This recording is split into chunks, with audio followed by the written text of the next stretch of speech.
Good evening, everyone, and welcome to the New Hanover County Board of Education interim meeting. It is June 16th at 5:30, and I would like to call this meeting to order. If you all could please stand for a moment of reflection and the Pledge of Allegiance.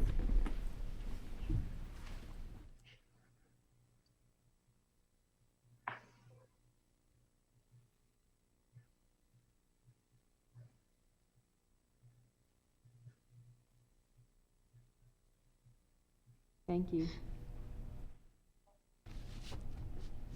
I pledge allegiance to the flag of the United States of America, and to and the to the republic republic for which it stands, one one nation, under God, indivisible, with liberty and justice for all.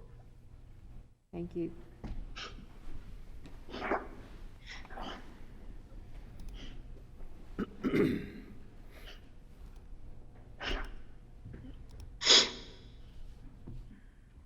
Ms. Adams, would you please call the roll? Lisa Estep, Here. David Wortman, Stephanie Adams, Ms. Adams,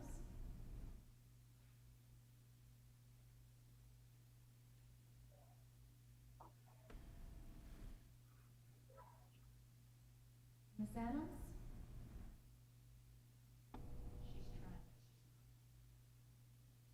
I'm sorry, Ms. Adams, we can't hear you.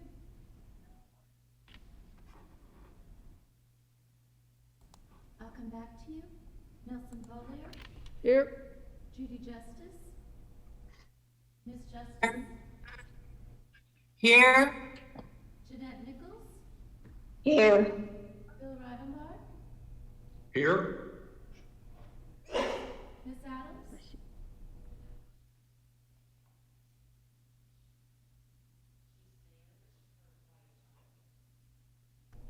Okay. and we have her unmuted, Okay. so it's on her end. Okay.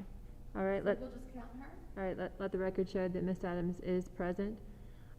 Also, slight change, Ms. Adams will be doing the roll call vote at this meeting and going forward. I would now like to make a motion or ask for a motion to go into closed session. Closed session will be held from 5:30 until no later than 6:30 p.m.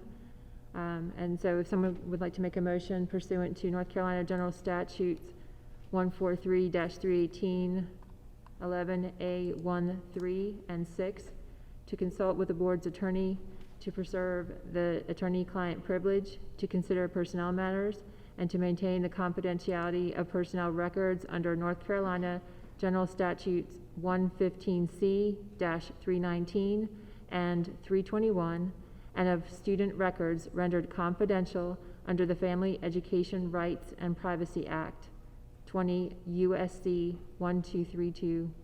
Is it G? Is that how I read that? Move for closed session pursuant to the statutes. Is Mr. Boyer made the motion? Is there a second? A second. Ms. Nichols Ms. made Nichols the got second. it. All right. Ms. Adams, would you take the vote? Estep, Aye. Mr. Wortman, Stephanie Adams. Got it. Nelson Bollier, Aye. Judy Justice, Jeanette Nichols, Aye. Bill Rivenbar, Aye? All right. Ms. Adams, do we have a quorum? Or do we have, what is the total? A majority. A majority, sorry. we have 6-1. All right. We are now in closed session. Thank you. All right, I would like to welcome everyone back to open session.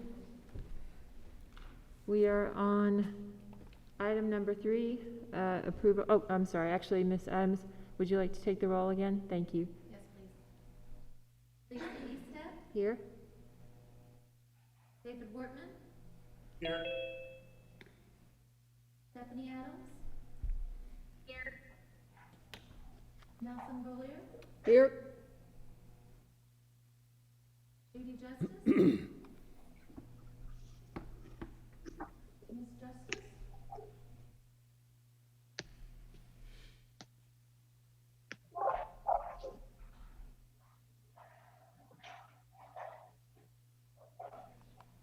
Ms. Justice,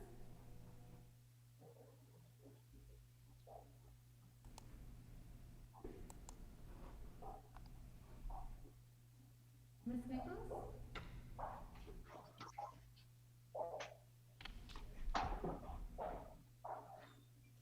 Jeanette Nichols,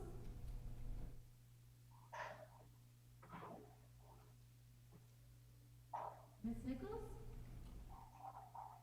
Not hearing anything. I cannot hear you. Oh, wait a second. I just heard somebody. I heard a laugh. We can hear you, I promise. We got you. Ms. Okay, Justice, thank you. Mrs. Nichols, Here. Bill Rivenbar,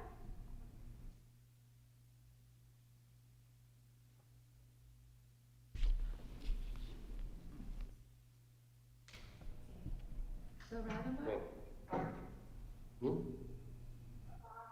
Right. Mr. Rivenbar, Here?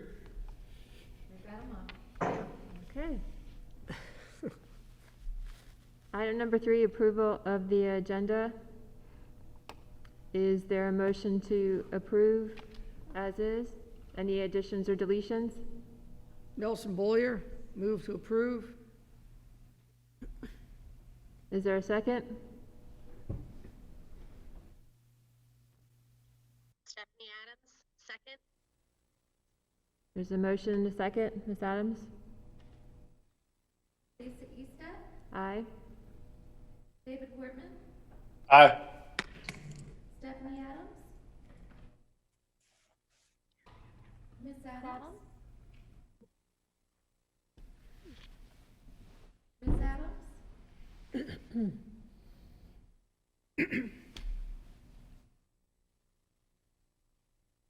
Ms. Adams, Aye. Nelson Beaulieu, Aye. Judy Justice, Aye. Jeanette Nichols, Jeanette's muted. Oh. Oh, there. Let's see. Aye. Bill Rivenbar,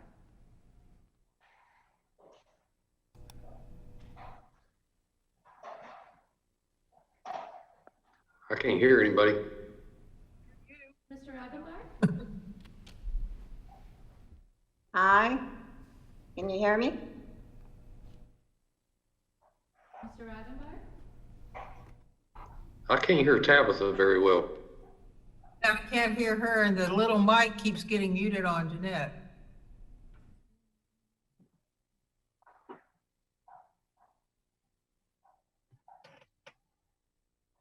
all right, we should move on. I'm with you, Bill. I don't hear anything now. I don't hear anything. All right, we're on item number 4, approval. Ah.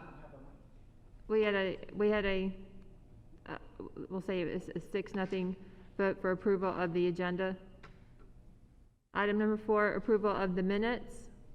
Item A, special meeting minutes for July 8th. Is there a motion to approve? Move to approve the move to approve the minutes, Nelson Beaulieu. Is there a second?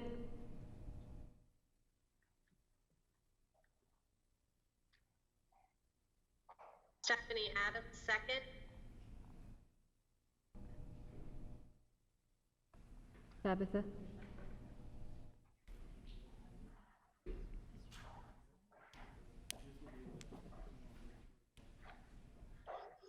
Lisa, we can't hear Tabitha. Right.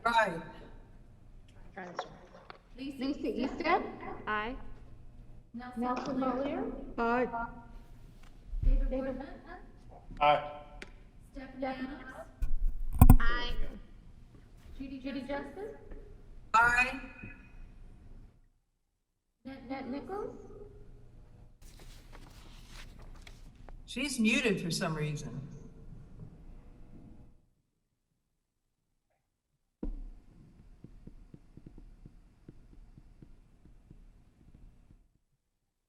What about Mr. Rivenbark? Aye.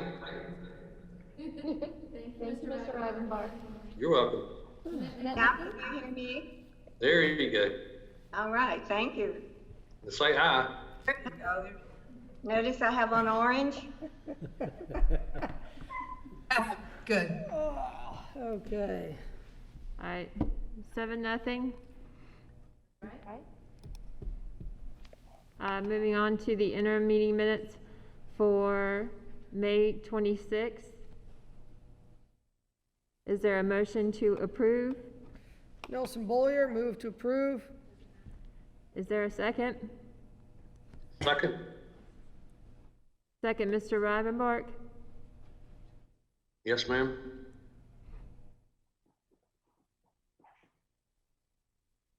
Lisa Easton. Aye. David Wortman. Aye. Stephanie Adams. Aye. Judy Justice. Aye. Nelson Bollier. Aye. Jeanette Nichols. Aye. Bill Rivenbark. Aye. 7-0. Got it. Let's put that on the blooper reel. Yeah. Moving on to item number 5, information. Item A, Cape Fear Community College Board of Trustees.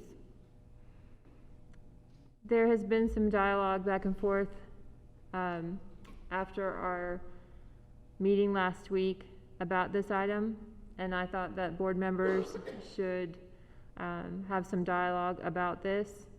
There was some discussion, I believe, from Ms. Justice about how she felt about the vote. And again, I wanted to make sure that it was clear to all board members about how this vote took place. I wanted Ms. Stagner to also weigh in on how we took the vote, and everyone just say their piece. So, Ms. Justice, since you had an issue with some items, I thought maybe you should go first. All right, well, I was rather clear. I set out to all of you how I felt about the process. Right up front, we were not given clear instructions at the beginning about how the actual vote would take place. So when it did take place, I do believe it would have turned out much differently. Even the idea of, I guess you could say, nominating somebody for the first go-round. Also, the person that applied and actually was chosen had never produced a resume, which was very clear in the announcement that you needed to provide one. In fact, when we were having a discussion about that fact, I was cut off when I was pointing out that he was being defensive about his lack of diversity background, and he said, well, you haven't seen it. And I pointed out, well, you didn't submit a resume, and one of the other board members cut me off about that. And then actually, question number 6 on the questions. I didn't get a chance because of circumstances. We didn't get the questions until Friday. I didn't get a chance until that morning to look at the questions because of personal obligations. And I did bring it up immediately when we had the meeting that afternoon that I was still unclear about why question 6 was worded the way it was, and I would like clarification. Ms. Eastep said she had contacted earlier Cape Fear Community College about that particular question because it had been an issue last year. And she said she hadn't heard back from them. At the time, I did not realize how important that would be until the whole process was done, because that question is misleading in a sense. The term industry isn't defined, and the fact is that that actually delineates, in my opinion, from the type of diversity we in our community need. And if we had had this question not on, or if we had been able to talk about it earlier, much earlier, I think this would have gone in a different direction. So those were my main 3 concerns, and I really think that if somebody doesn't follow up with how you apply for a job, that they should not be included in the actual interview process itself. If possibly somebody could have contacted him, that would be different, but the thing is that that was right up front he should not have even been included if we followed the criteria we had set up originally. So those are my three concerns. And I would like to redo, personally, I would like to redo the whole process in order to be fair to all people that did interview, including the person that was chosen, and also have that number 6 excluded and have a question about diversity as opposed to industry, because this is our community we're talking about. We're not just talking about the business community, we're talking about all the kids down there on that campus. I'd like to say, I'm looking at my phone right now at 4:57 p.m. on May the 19th, Jason McLeod sent his resume to Tabitha. And for some reason, and I don't know why, I'm not trying to throw Tabitha under the bus, because I know she would not do anything other than exactly what's right, but it was not included in our packet. But he did turn in his resume. Would it be And nice? if you feel like that would sway you to make you vote for him, I think we need to get it to everybody. But it's a pretty impressive resume. Well, none of us had it then when we were looking at the different qualifications. That would have possibly made a difference. I did not see that resume. And you also brought up during your reasoning for choosing him something about fundraising. I have no idea what that referred to. If that was off that resume, I would have liked to have seen it. I think all 6 of us should have before we made that decision, 7 of us, before we made that decision. It wasn't fair to the other 4 people that interviewed, in my opinion. Well, I mean, last year when we put Bruce on there, he was my second choice. If Bruce hadn't been running, he'd have been my first choice last year. It was kind of a no-brainer for me this year. And I mean, that's just me, Judy. I'm not trying to talk anybody into anything. I'm just trying to tell you my reasoning for what I did. I just felt like he was the best candidate for the job. I have to agree with Judy on the process issue. And Bill, I'm glad that you had access to that resume, but we didn't see it. And, it wasn't in the packet, and I would like to know if anyone could share why it didn't get into the packet. Where did that happen? Because I did, and I will own it. When I went through the application, the packet that we received, I recognized that we did not have a resume for him, and I just assumed it's because it wasn't submitted. And I should have brought it up at that moment and asked, where is this document? From an HR perspective, if you don't follow the guidelines, you are not typically put into the candidate pool. And so I apologize that I did not speak up and say, we're missing this document, can someone share where it is? So do we know what happened to it and why some people had access and some didn't? Yes. Ms. Adams is going to speak. Everyone hear me? Can everyone hear me? Yes, ma'am. We did have everything. I'm trying to make sure this mic goes down. And when it was fed through the copier, they stuck together. Of course, I did not see that or catch that, or you would have gotten them ahead of time. If anyone would have brought it to my attention, you would have been sent it immediately.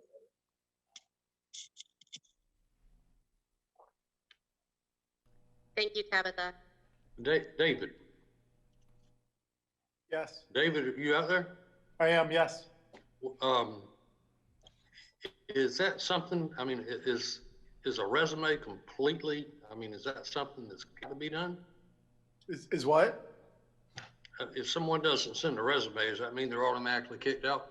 No, first of all, I think when you say resume, I can write a one sentence thing and say, I'm from North Carolina, and that can be considered a resume. A resume is something that people ask for as a way to determine what type of person they are, where they work, stuff like that. So there is no official definition of a resume. It was just something that I believe that we asked for to try to help determine who the people were applying. I know that Jason applied last year. I remember his resume last year. I think we were all privy to his resume last year because we were on the board. He was my number 2 pick as well. I felt that he was the top candidate this year based on what we reviewed last year, what he talked about, and that's why I voted him number one. Honestly say, I do not remember him from last year. We had a lot of good candidates last year. It's been a year, so I did not remember his resume. I'm also very concerned about our instructions.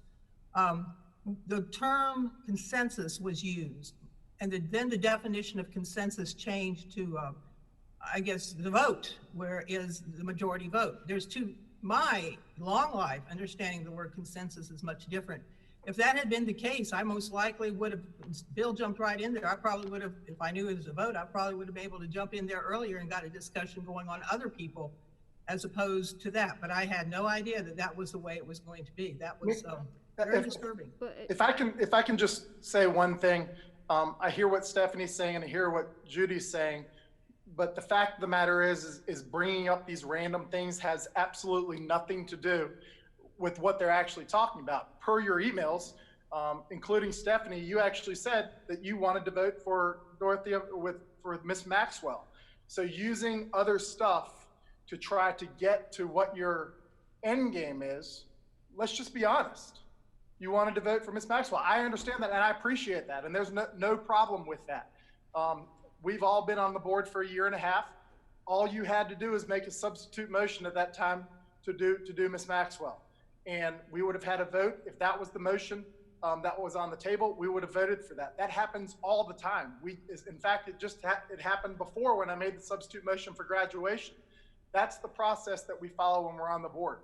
Using all these other excuses as a way to try to backdoor what you wanted, it's just a lot more easier to be up front. I thought that Jason McLeod was the best candidate. I think Bill said he thought that Jason McLeod was the best candidate. This is the process on the board. It was a 4-3 vote. Confusion didn't have anything to do with it.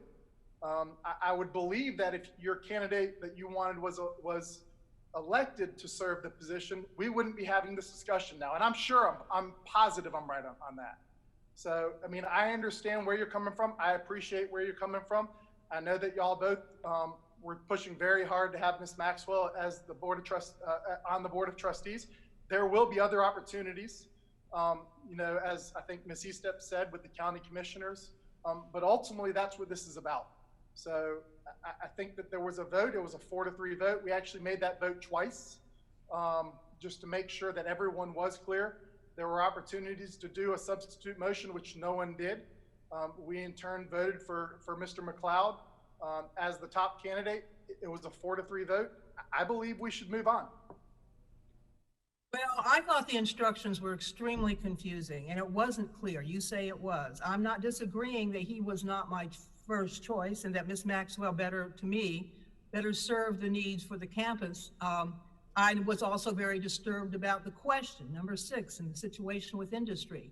That in itself, we've got to, I don't want to rehash what we discussed that day. But the point is that I thought the process was flawed. And because of that, I don't think that it was fair to the participants or to the community. I don't think it represented what it is that we were actually trying to achieve as far as a board member that represents the community to the best of the situation. Judy, I understand where you're coming from. 4 of us thought that that he does represent the community. 3 of us did not think so. The fact of the matter is, and what we're not talking about is Ms. Maxwell interviewed last year. She knew the question. She is the only candidate, and it may be a bad question. She is the only candidate that has criticized in the last 2 years has criticized that question. Last year, she talked about that we wanted an engineer, which had nothing to do with the process. She knew what the question was. I understand that it probably we need to do something with the question. But she's the only one that complained about the question. And she had answered the question before. I was very confused that day when I read it that it was still there. That's why I brought it up immediately. And the answer was, to me, as I said, it was a last minute situation. This whole thing could have been handled to be Judy, more open. hold on. Let me answer a couple things. One is, You and I believe Stephanie both had issue with the word consensus. Consensus means general agreement. And so if there was, and I made sure that when you had issues with that, we went back and we took the time to make sure that everyone had another chance to talk about it. So I believe that we took a lot of time at that meeting to make sure that there was no question. I did not want any confusion. We made sure to bring Ms. Stagner back to make sure that there was no confusion. When you keep saying that you only had a few days with those questions, in reality, you had a year. We all had a year. So at some point, we all have to take ownership of the fact that every single person sitting here on the board has equal time to go over and change those questions. So you had the same questions last year that every other board member did, and you had equal time to change them. So if you had an issue with the question last year, you could have changed them. You could have taken the time to rework the questions. All of us could. So at some point, you're gonna have to stop just turning on your computer and showing up and then complaining about the process. You actually called Cape Fear because you knew there was an issue. We could have. Cape Fear has nothing to do with it. This is our job. Cape Fear has nothing to do with it. They weighed in with what maybe their desires were last year, but we asked the question, and we also I made sure to give everybody time at the beginning of the meeting to say, if you want to change the question, change it. No one did. I think that moving forward, we need to take responsibility for some of these pieces. I agree with Lisa that if we want to change the questions, we need to have that discussion, and we can't have that discussion the day of the interviews. So I think that it would be pertinent that those of us that are going to be on board before the next vote or the next assignment or appointment, that we take a look at that and let's see what we feel is a better listing. I do still have an issue with the process of everyone else in our packet had a statement of a letter of interest and a resume, and it sounds like that was a mistake, and that was just, it happens, technology, printers, whatnot. I think it's important moving forward as far as that goes. If we put out there that the expectation is, if you are going to apply for this, this is what you need to turn in, we need to make sure that everyone turns that in. We went through that process with our future teachers scholarship. We looked at our candidates and did everyone turn everything in? It's part of the requirement. So I think in this case, this was an unfortunate circumstance that we did not get an opportunity to see the resume ahead of time. And I think that we will be more aware of that moving forward. But that was really my problem, was that it didn't feel like a level playing field because not everyone had turned in the correct documents. But in actuality, it sounds like they did. And Mr. McLeod did submit it, and it was just a mistake. So that was my biggest issue. Ms. Adams, thank you. I will also take ownership of the fact that I hated that question. And to be perfectly honest, it didn't factor into my decision-making. The last 2 years, I supported Ms. Maxwell. I thought she was the best candidate. And I do think as we move forward, those of us remaining should definitely look at our process from top to bottom of that appointment, because it is a very important position. And I think that New Hanover County Schools has a vital role to play in providing oversight to that board. And I want to make sure that we are exercising that oversight role to the best of our ability. So I do think this is something we should look at as we move forward. Ms. Siop, so that this does not get lost, perhaps we need to go ahead and appoint a committee to make a recommendation for the process, as well as any change to the question or question. I would like one of the board members who will be continuing on, who would have some interest in doing that, if one of them would like to step forward. Madam Chair, I would absolutely like to do that, given my relationship with the college and my employment there. I think I would really appreciate that opportunity. And Nelson, I agree with you, and Stephanie has also worked there. But in a sense, because of that, I will step forward, and I think possibly because I would be more objective, although I'd ask for advice. It might be better someone like I, who am not connected to the college, to head a committee for that. Instead of just having committee for everything, why can't we just submit questions that I'm not going to be on the next vote, but why don't the 4 people that are going to be here just submit questions they think are appropriate instead of having a whole committee? This way, everyone gets a piece of the pie. If you want a question asked, you ask a question. We don't need to have committees for everything. Now, I think committees are the ones that design the camel, aren't they, Jeanette? Pardon? Aren't the committees the ones that design the camel? I will also tell you that there are very few appointing bodies that actually have interviews. We are one of the few boards that go through this process. Yes, So when I first got on the board, we did not have this process, and I was the one that said, I don't want to vote for an unknown person that I've not met or know nothing about. So we started the process.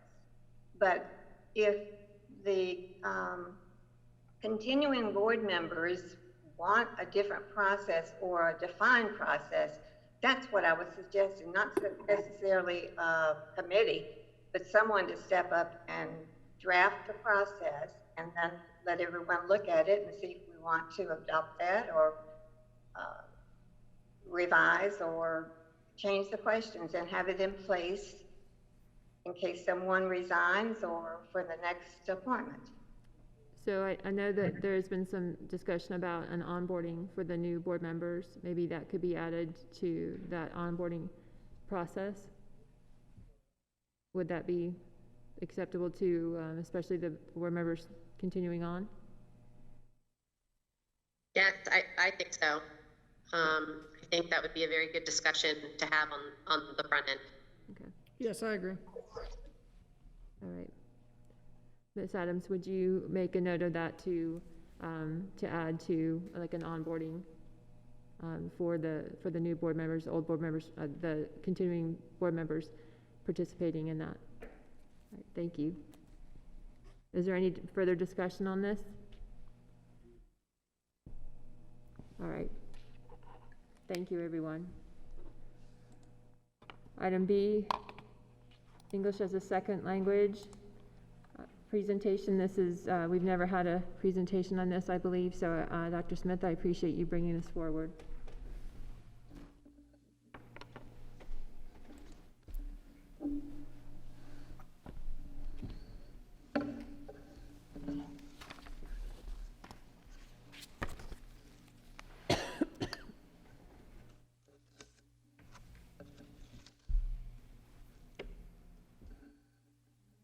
Yes.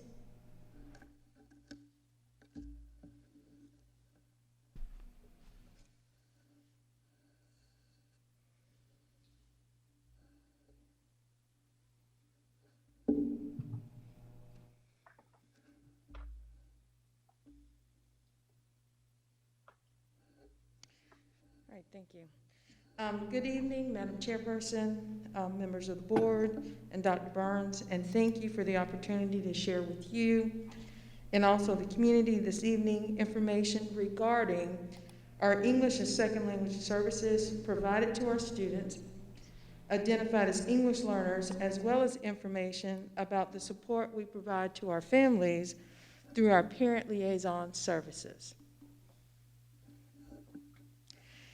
ESL services are designed to support students who are learning English as a second language. The emphasis is on speaking, listening, writing, and reading, as well as to achieve academic and social success. We serve students from more than 30 countries and support more than 35 languages within the district. There are 1,684 students in our district identified as English language learners. To determine eligibility, families complete a home language survey, and if any language other than English is indicated, then a placement test is administered. Placement test scores determine a student's level of eligibility.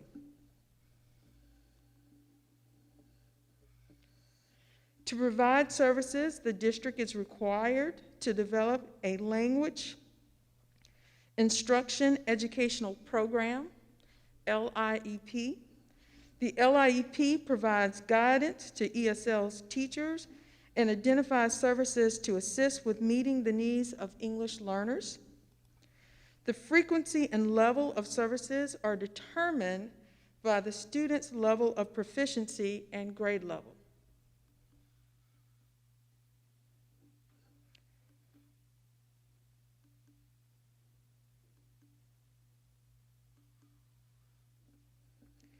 The levels of services are intensive, supportive, and transitional services, and may take the form of pull-out, push-in, small group, sheltered classes, or content-based ESL services.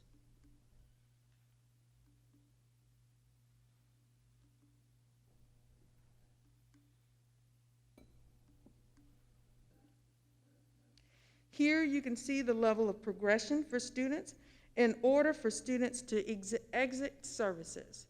And so they begin at the first level in terms of entering, emerging, developing, and then they reach the level of bridging, and that's when we look at exiting services for these students.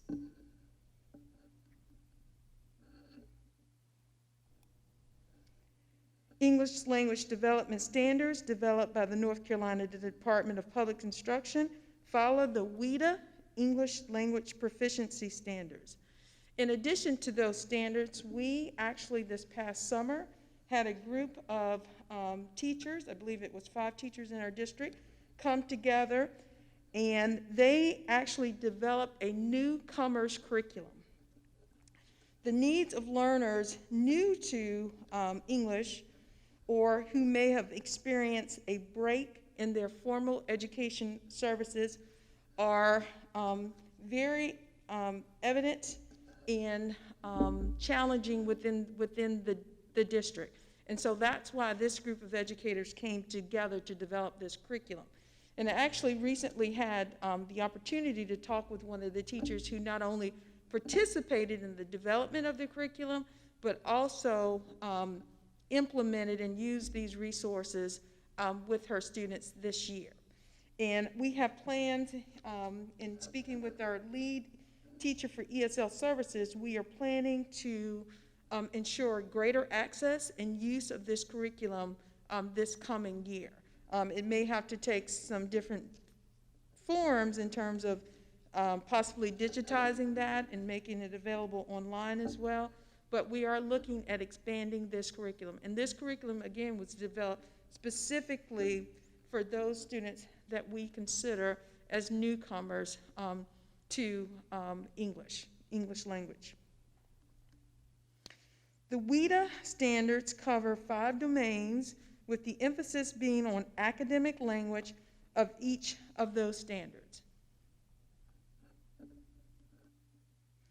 Our teachers have received Siop Training, which stands for Sheltered Instruction Observation Protocol, which is a research-based instructional model for teaching grade-level academic content to English learners. And so again, here we feel very strongly that in order for our teachers to be as effective with our students, we have to ensure that they have high-quality professional development. And one model is the Sheltered Instruction Observation Protocol.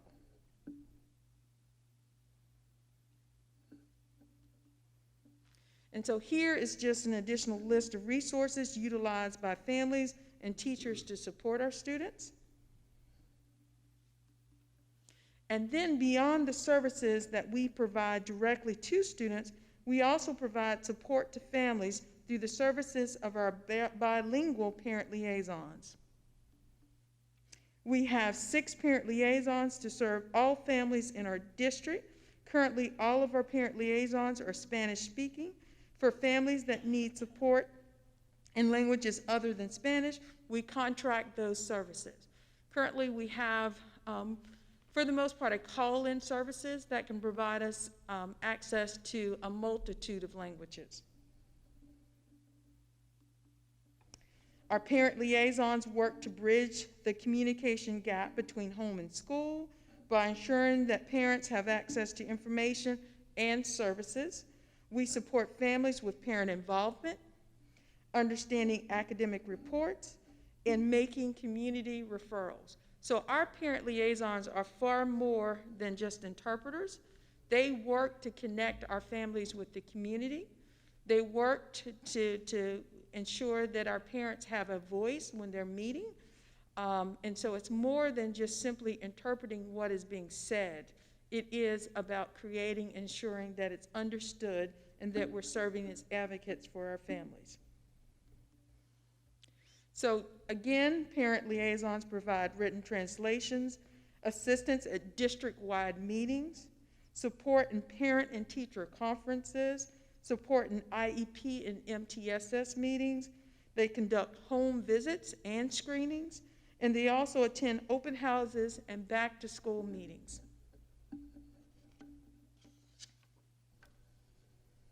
As well as attend college orientations and collaborate with community agencies.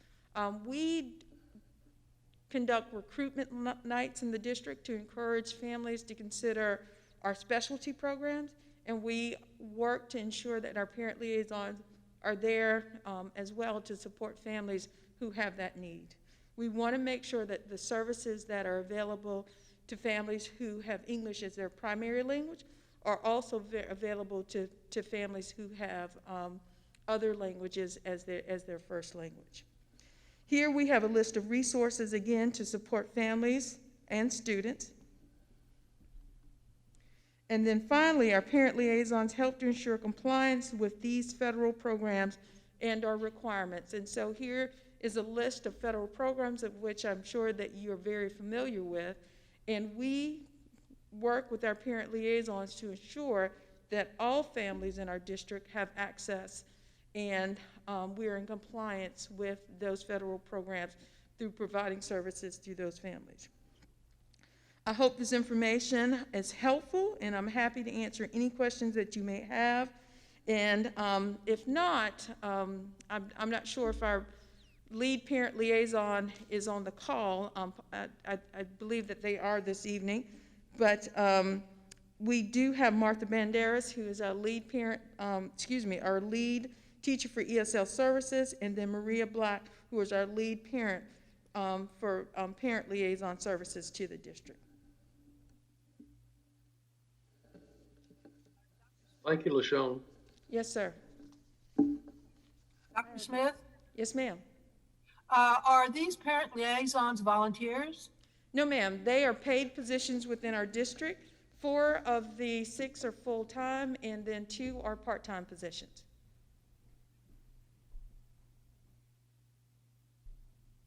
Ms. Black, Ms. Banderas, I do want to say thank you, Dr. Smith, thank you. This is a group of students that, the numbers are really growing in our community at a very fast rate, and I'm pleased to see that our administration is rising to meet those new challenges.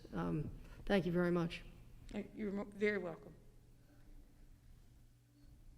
I know that we talked about the newcomers, Yes. the newcomers curriculum. That must be a challenge because we've got, I think, last count it was 43 different languages being spoken? So we have about 30 languages 30 countries, 35 languages, yes. Okay. So is there an initial protocol that is being utilized at all different schools for when you have a student that comes in where there is no English being spoken, or are different schools doing different things? So all teachers have received training, but again, it's a lot of our students have had very different experiences, and so you may have a high school student who is presenting themselves, but they've never gone through middle school. And so, again, we want to make sure that we place those children age appropriately. But we also want to make sure that we're resourcing them in the way that they need to be resourced so that they can make the type of progressions that we want to see throughout their high school career. And I think if you talk with any of our staff that are providing services, it's very difficult. I'm sure at times it's very discouraging to students. And so depending on the number of students, depending on the level of need, you may see sheltered classes where you've got a teacher who's actually teaching a content-based class in a school. But then if you're in a school where there aren't very many students, then it may be that those services are provided more in a pull-out or a push-in type model. But what I'll say about the quality of the folks that we have working for us is they're extremely committed and dedicated to personalizing for these students. We are looking at some additional training for them. We've got a team of teachers at Williston who have actually volunteered for some additional training this summer. I think that the newcomers curriculum has identified some very basic things that are really non-starters, well, are starters for introducing children who have had those significant gaps in their education. And as in speaking with Ms. Banderas, we're committed to making sure that we're looking at our resources and looking how we allocate teachers and looking to see if we can strengthen our curriculum so that we can better serve those children. And again, serving children from 30 different countries, 35 different languages, it is definitely not without its challenges, but we've got great support in the community, great resources in the community, and a really excellent staff. And I know that we've recently started the online calls with the Latinx community, and I think that has been helpful to understand maybe the additional needs, because the numbers are growing. Yes. So certainly knowing what maybe our long-term goals should be for this population is helpful. And thank you. Dr. Smith? Yes. How many students do we currently serve in this program? So we have, if I'm not mistaken, I think it's 1,684. Yeah, 1,684. And of course, that number could have changed since this presentation was created. But about 1,700 students in the district are identified as English learners. And now that does not, so there may be families that we serve with their parent liaison services that are not identified as English learners. The two are not, one is not dependent on the other.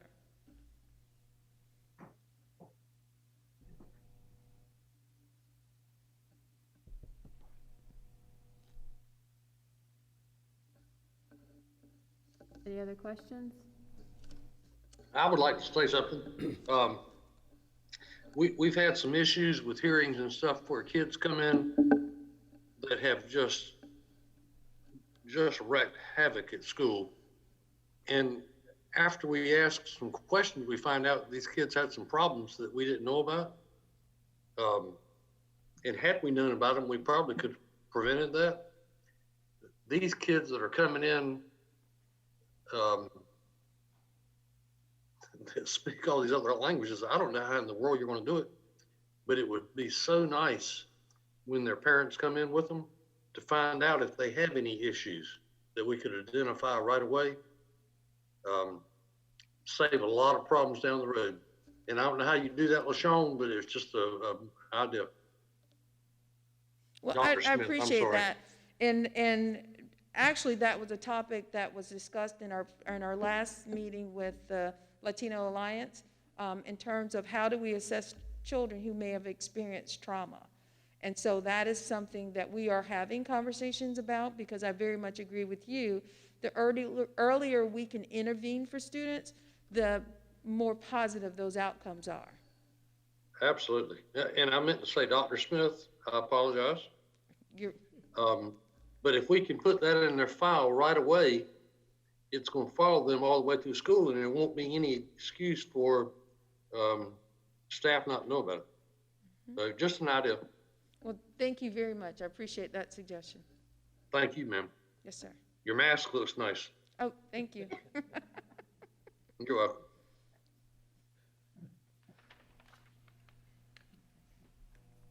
All right, any other questions? All right, thank you, Dr. Smith. Thank you. And thank you to the parent liaisons that are on the call. Item number 6, Superintendent's Report. Dr. Burns. Thank you, Madam Chair, members of the board. I have a few items I'd like to share with you this evening. This week, with the departure of 10-month employees and the conclusion of graduation ceremonies, marks the end of the 2019-2020 school year, and it has been quite a challenging year in many ways. During my 2.5 months with you at the conclusion of the year, the work that's been done, the very difficult, unprecedented work, has been very much appreciated, and I have shared before how impressive it is to see the staff of New Hanover County Schools work to meet the needs of all children. We have provided over 600,000 meals to students in the past few months. And the Child Nutrition Services employees and the transportation employees who provided those meals in the buildings for pickup and for delivery in the communities have to be commended for the very wonderful job they did, because they work hard, they're dedicated, they care very much, and their work has been noticed and is very much appreciated. Even though we are concluding this year, we began several weeks ago to begin to think about next year and to anticipate to the best of our ability what we might need to do to prepare for the 2020-2021 school year. We have purchased and have in the warehouse, or we're in the process of purchasing, 30,000 reusable cloth face coverings. And we do have approximately that number in the warehouse now. 500 infrared temporal thermometers, they are in the warehouse now. We're to receive approximately 260 additional thermometers from the state. Face guards for EC bus drivers, monitors, and assistants, plus guards for nurses to be provided from the state. Sneeze guards for reception areas and areas where staff would interact with the public. Gloves in excess of usual orders. Hand sanitizer in excess of usual orders, and sanitizer stations for buildings. Electro sprayers and misters for sanitizing buses and buildings, and standard signage to provide health and safety recommendations and best practices for social distancing. Obviously, our thoughts and our concern has been around reopening school in light of the manner in which we closed, with remote learning required for all students. Last week, the Department of Health and Human Services and the Department of Public Instruction issued documents that provide requirements and recommendations for school systems in North Carolina for reopening. I've included on the agenda links to both of those documents for both board members and for the public, if you have interest. They are public documents, and I wanted to make that easy for folks to be able to access. This evening, I'd like to briefly highlight some information from each of those documents, starting with the Department of Health and Human Services North Carolina Strong Schools Public Health Toolkit, which was released June 8th. This document shares the requirements and the recommendations for reopening schools in August. School systems in North Carolina are required now to have 3 plans. A Plan A, which addresses minimal social distancing, Plan B, which would address moderate social distancing, and Plan C for remote learning only. It is our understanding that using July 1st metrics, Governor Cooper and the Department of Health and Human Services will declare that schools are to open under one of those 3 plans. The metrics, as we understand them, will include lab-confirmed cases, percentage of positive tests relative to the total number of tests, daily hospitalizations, emergency department visits for COVID-like illness, and overall state capacity for testing, contact tracing, and supply of personal protective equipment. According to the document, districts may be more restrictive, but cannot be less restrictive than the plan that is called for by the governor and the Department of Health and Human Services. In Plan A, there are no restrictions on the number of students and staff relative to capacity. The Plan A does have a recommendation of social distancing of 6 feet. It also recommends face coverings, requires the development of a process for students and employees to self-identify if they are vulnerable due to age and/or underlying conditions, and requires cleaning and hygiene protocols. We're also required under Plan A to screen any person entering a building for symptoms, to include temperature screening. There are many more requirements and even more recommendations that are highlighted under Plan A in the DHHS document. Plan B adds to Plan A in many areas. Plan B is based on Plan A plus, notably, a limitation of 50% capacity for buses and transportation and buildings with 6 feet of social distancing required. Plan C closes buildings for students. There are no students in facilities, as we've experienced the last few months.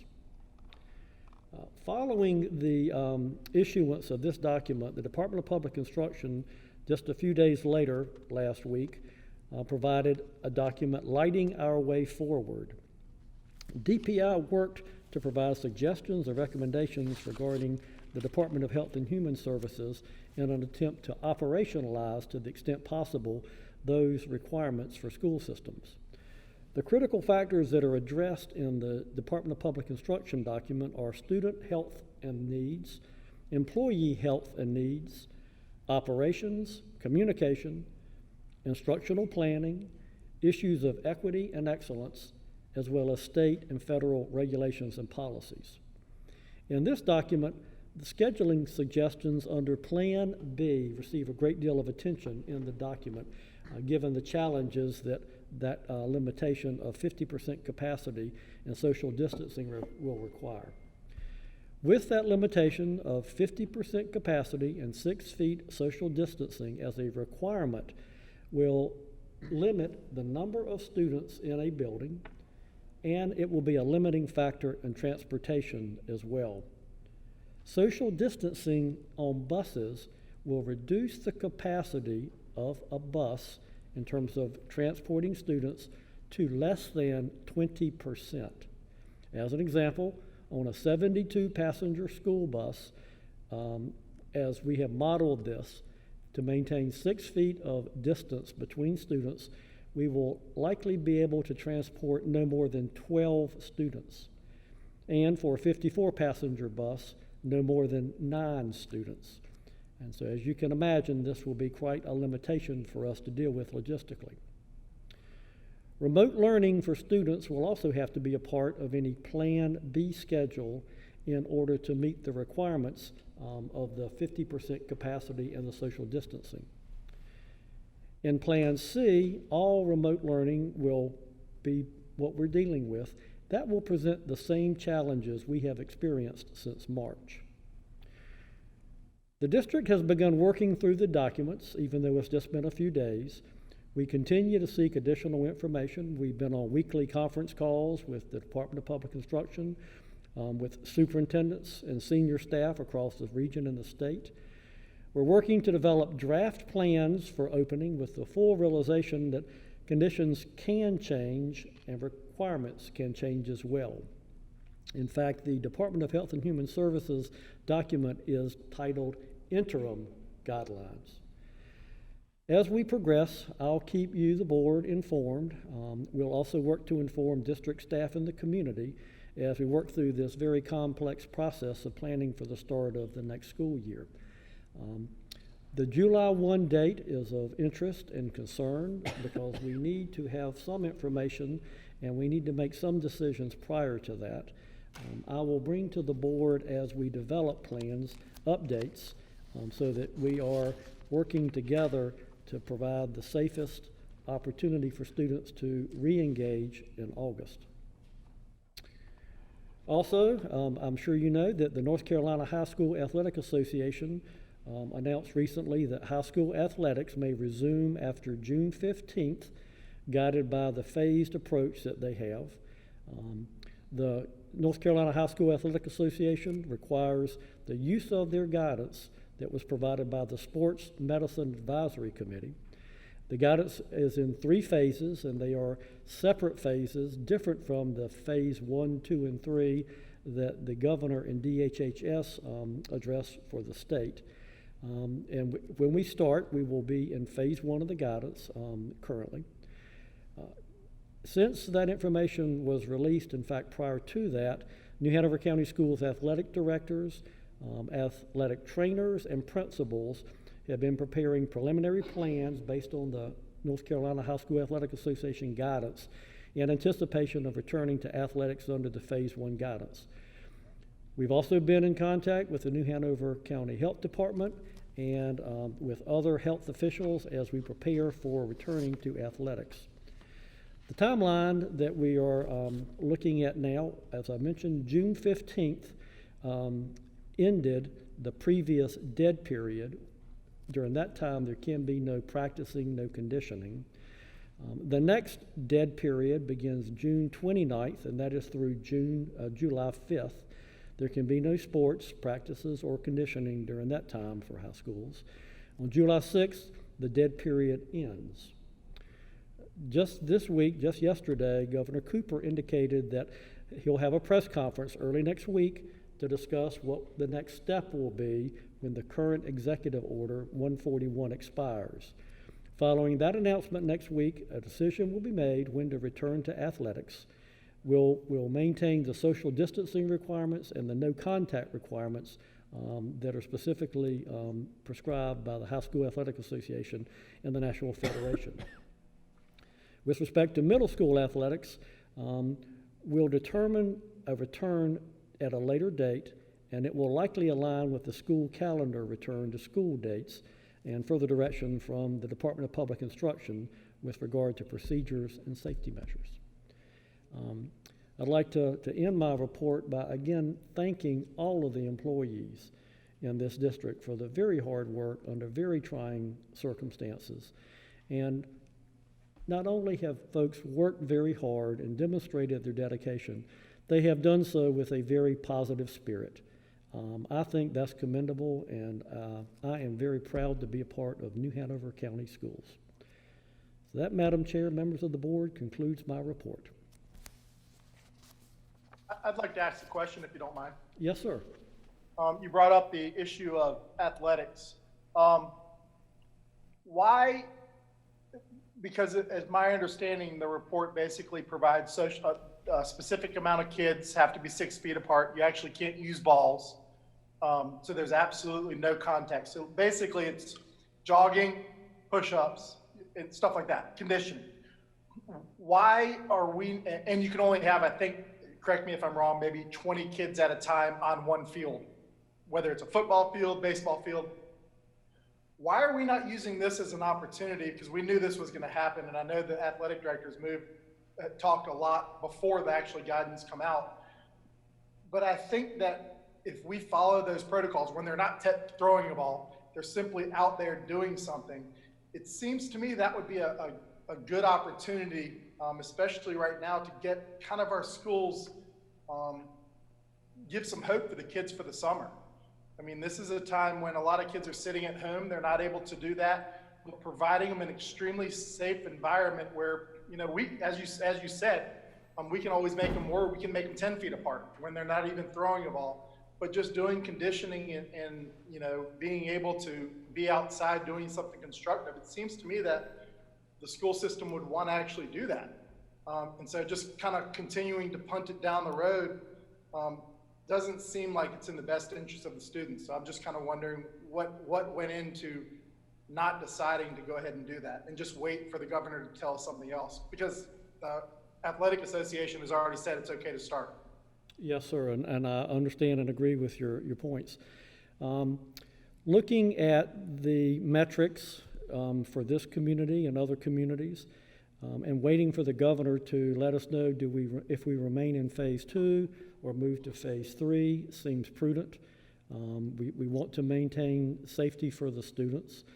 We have been in contact with other districts within the conference, and many districts are waiting until July 6th. There are a few that have begun.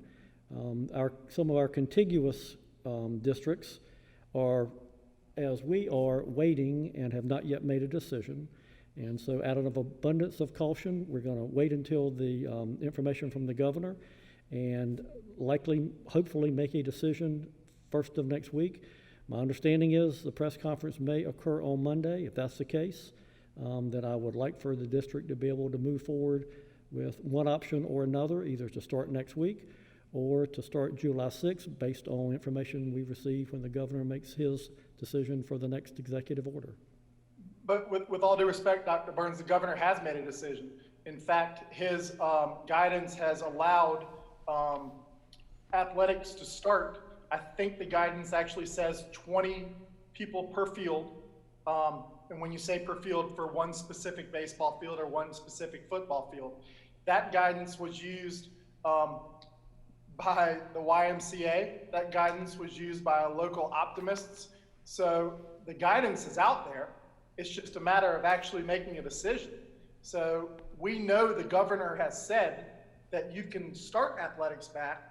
As I said, the Y and the optimists are doing that. I mean, I know baseball, I don't know if any of y'all's kids are playing baseball, but baseball practice is beginning.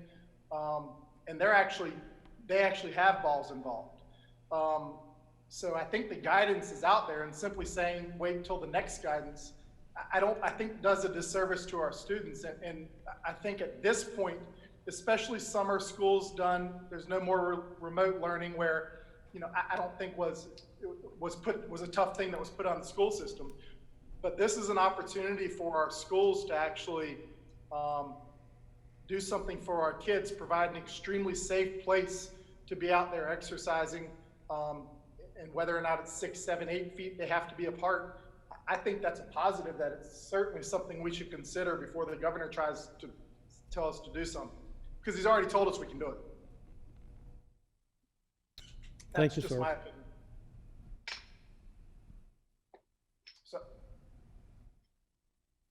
So I would appreciate you looking into that if that is a possibility. I don't know how the other board members feel, but as long as we can do something safe, let's come up with a safe way to allow our students to do something. Instead of simply waiting for July 9th or July 6th or whenever Wake County is going to start.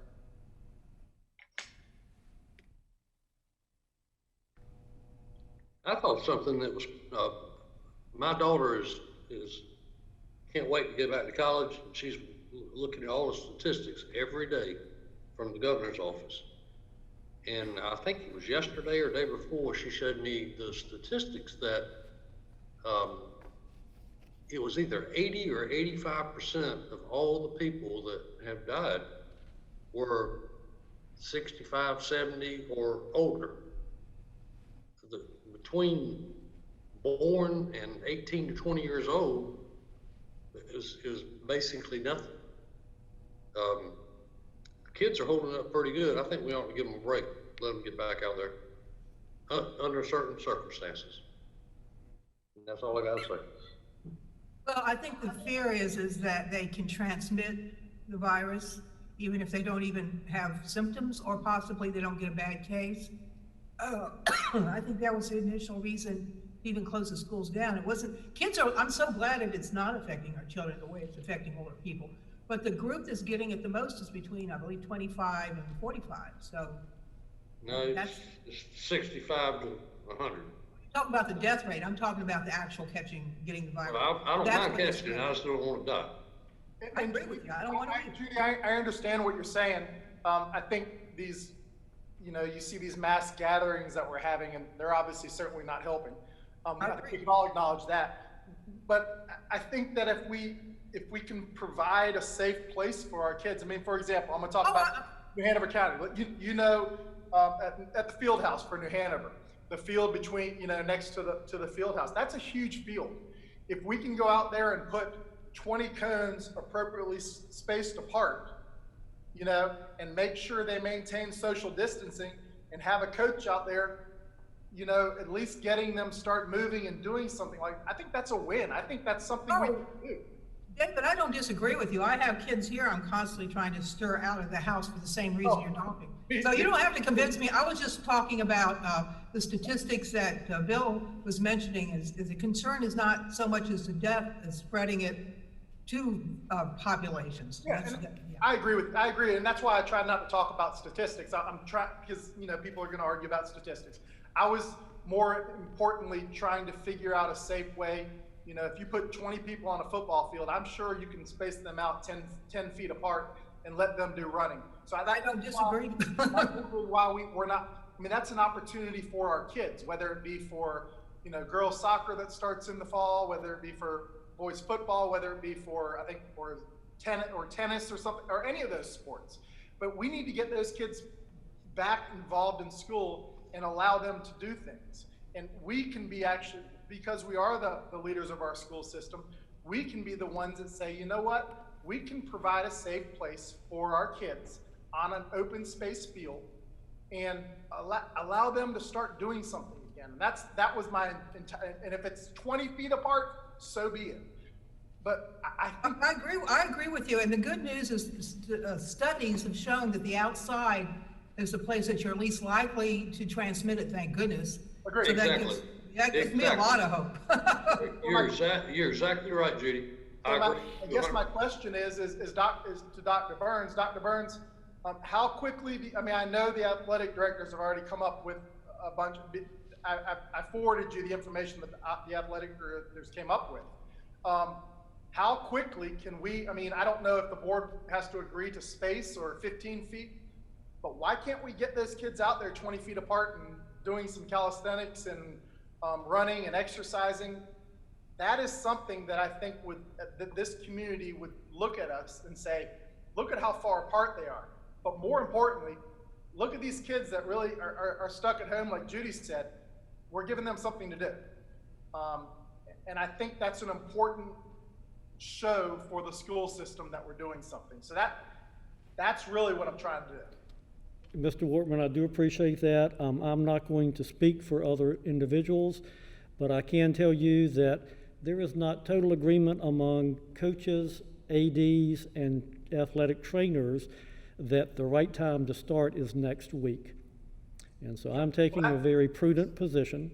I would say that if the board would like to, and Ms. Dagner would have to help you, add an item to the agenda and direct me through a majority vote to do something, I would be happy and willing to do whatever the board directs.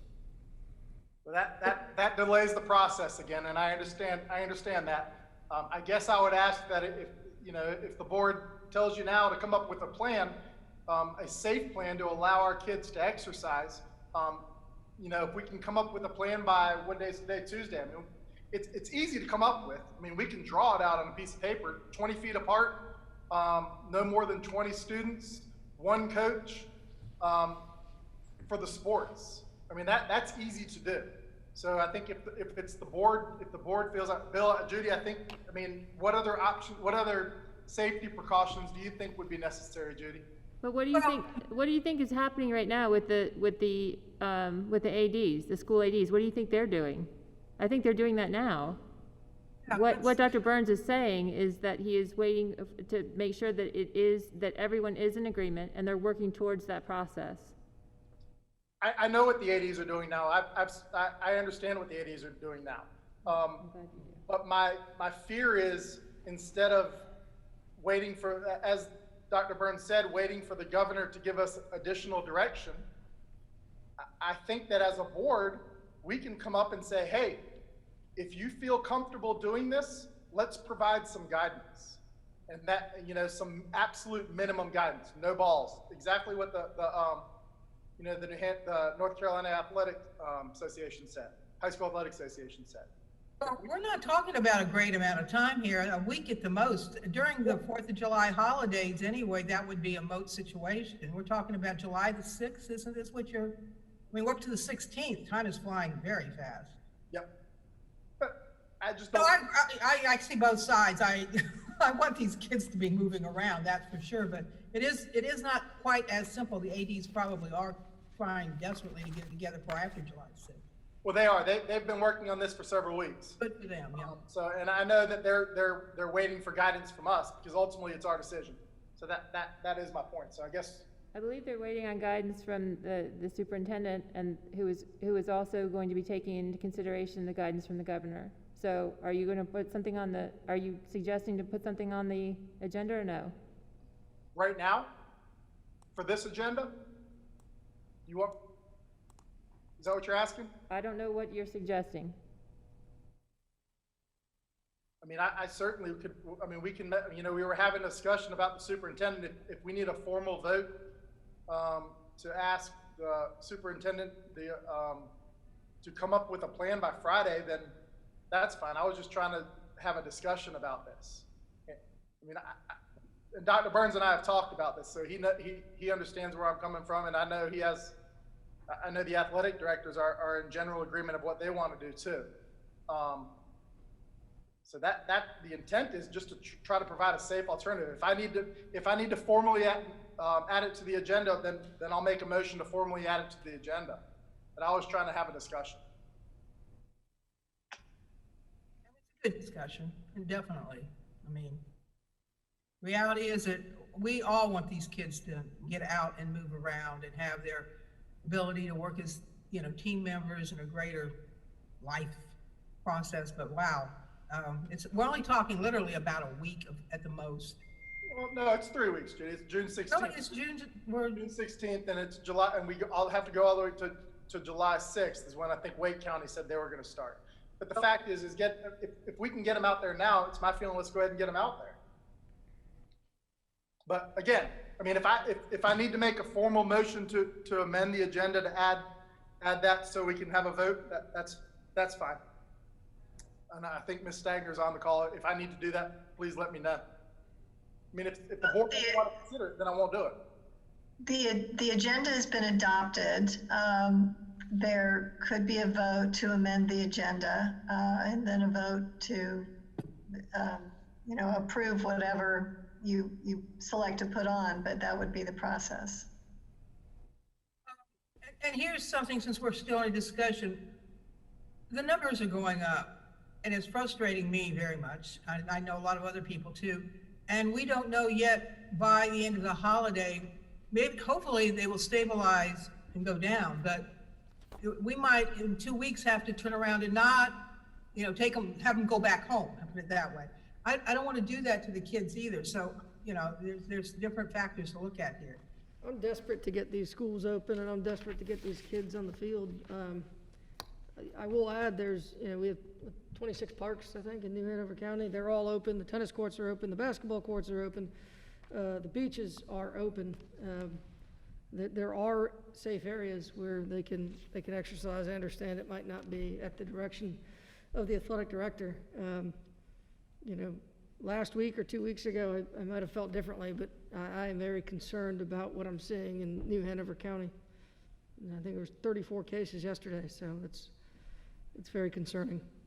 I don't know if I feel comfortable going against the superintendent's advice. As long as it's clear the superintendent's the one that doesn't want to do this, that's fine. I just thought it was an interesting discussion for the board. I feel that with all the parks that are open that Nelson just mentioned, I wonder why ours aren't open. That, to me, that makes more, if we can provide a safer place, it just makes a little bit more sense, because I think we all know the kids are playing together.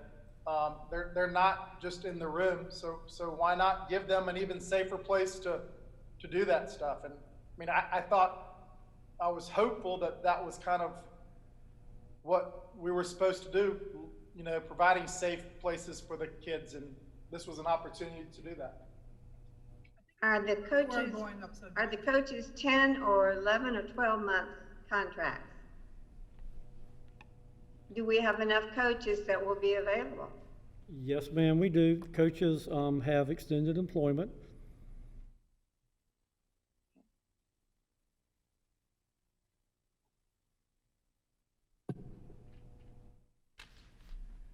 And to be clear, I'm not asking to make a decision today to allow the kids to go on the fields tomorrow. What I'm asking is that the superintendent develop a plan that he can present to us or send to us within a couple days to see if we would consider, instead of simply waiting for the governor to give us more guidance. Because the guidance he's given us with regards to sports, including fields, is very clear. It says that you can have up to 20 kids on one field. And I think it actually says 20 spectators outside the field, but we don't need spectators. But with the Y opening and the Optimus opening, this is an opportunity for the school systems to provide our students, who are supposed to be looking for a safe place to exercise. And that's all I'm gonna say about it. If no one wants it, that's y'all's call. I would like to say, and I'm sure that my wife will tell me that I shouldn't have, but the governor's running for re-election, and I think there's a safe way that we can handle this and put some kids on the field safely. I really do. If we can't, explain it to me. If we can, let's do it. That's all I gotta say.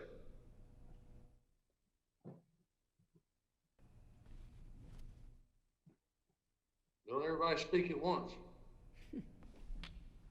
I think I've talked enough, Bill. All right, is that it for I the guess discussion? I would have to make a motion to amend the agenda to, if the superintendent is not going to come up with a plan, I guess we can take a vote to ask him to come up with a plan, am I understanding that, is that the only way this is gonna happen? Dr. Burns, are you gonna be able to come up with a plan, or are you gonna need a vote from the board? The ADs and the athletic trainers have plans. It is important to me to know where we are for the safety of the students. What I've shared is, if the board wishes me to do something else, then I need a directive from the board by a majority vote, whether it's to open on a particular day or to have the plans reviewed. That will be up to the board.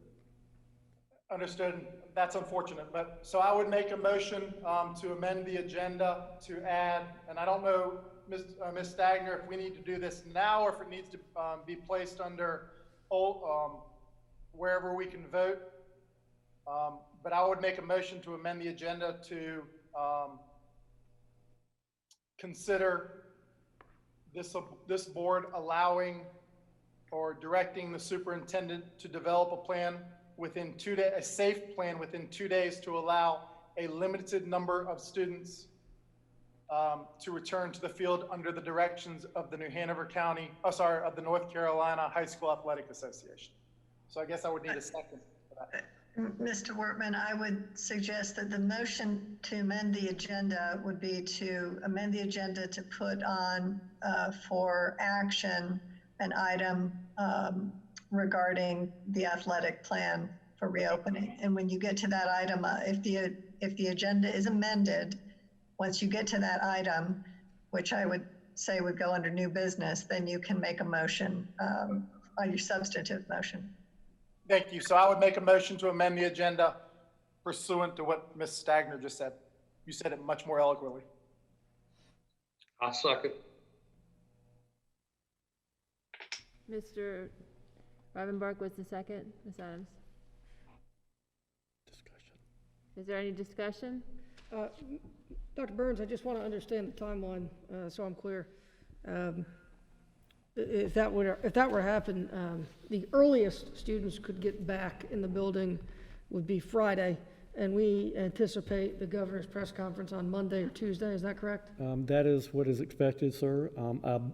I am confident that there are plans that are in place that can be enacted very quickly once a decision is made. Okay. Mr. Bullier, I would correct you. My intent is not to get kids back in the building. You said back in the building? I'm sorry, I meant back on the athletic field.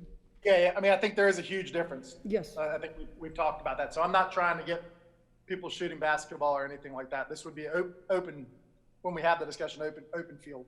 Yes. The only thing I will add is I'm not going to superimpose my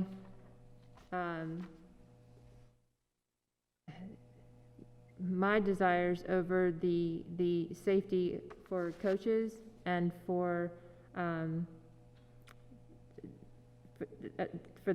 student athletes, and I'm not going to try to insert myself in discussions that have already happened and plans that are already in place.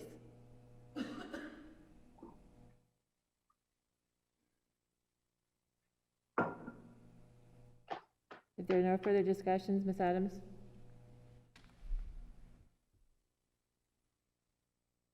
Lisa Eastep, Nay. David Wortman, Yes. Stephanie Adams, Yes. Nelson Beaulieu, Nay. Judy Justice, Nay. Jeanette Nichols,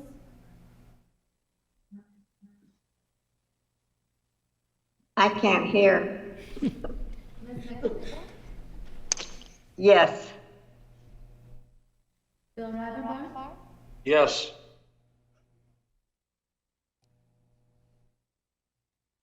Madam Chair, Yes. we have 4 yeses, David Wortman, Stephanie Adams, Jeanette, Bill Ravenbauer, and we have 3 noes, Lisa Eastep, Nelson Beaulieu, and Judy Justice.